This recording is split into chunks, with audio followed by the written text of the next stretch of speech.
हडको कॉर्नर 13 परिसरात असलेल्या हॉटेल यश लोटसच्या बाजूला सिडकोच्या मालकीच्या भूखंडावरती अतिक्रमण करण्यात आल्याचा आरोप भीम आर्मी संघटनेचे जिल्हाध्यक्ष बाळू वाघमारे यांनी केला असून सदर प्रकरणी हॉटेल मालक असलेल्या दोघांवरती गुन्हा दाखल करण्याची मागणी त्यांनी निवेदनाद्वारे पोलीस आयुक्त यांच्याकडे केली आहे।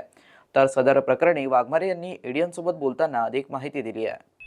सिडको प्रशासनाच्या प्लॉटवर काही भूमाफियांनी संगतमत करून अधिकाऱ्याच्या सिडको प्लॉट खरेदी दाखवली आणि खरेदी छोट्या प्लॉटची झाली आणि संपूर्ण प्लॉट बळकवण्याचं षडयंत्र सिडको आणि काही माफियाच्या माध्यमातून सुरू आहे।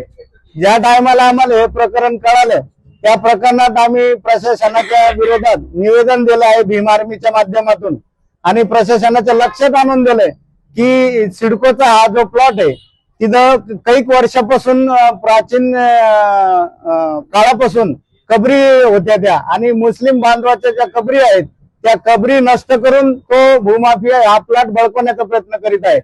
आम्ही पोलीस आयुक्तांना निवेदन दिलं आहे, बेगमपुरा पोलीस स्टेशनला बी निवेदन दिलं आहे आणि सिडको प्रशासनाला बी निवेदन दिले आणि या निवेदनाद्वारे भीम आर्मीचा एक इशारा दिलाय की तुम्ही संगनमत करून हे प्लॉट जो बळकत आहे याच्या विरोधात भीम आर्मी आंदोलन उभं करणार आहे, त्याकरता निवेदन दिलं आहे। आता प्रशासनाला जे जॉईंट अधिकारी हे सगळे मिळून त्या भूमाफियाला मिळालेले असे आम्हाला कानावर आलेले आहे। आता सध्या इलेक्शनच्या आचारसंहितेमुळे आम्ही प्रशासनाला निवेदनद्वारे कारवाई करा आणि त्यांच्यावर गुन्हे दाखल करा म्हणून मागणी केली। जर प्रशासनाने त्यांच्यावर गुन्हे दाखल नाही केले तर इलेक्शन संपल्यानंतर आचारसंहिता संपल्याबरोबर भीम आर्मी पुऱ्या महाराष्ट्रामध्ये आंदोलन मोठ्या प्रमाणात आंदोलन करणार आहे।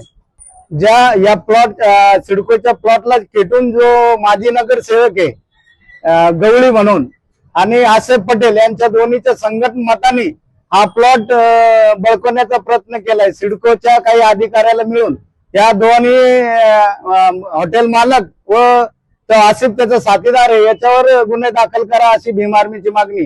गुन्हे दाखल नाही केल्यास भीम आर्मी आंदोलन करीन।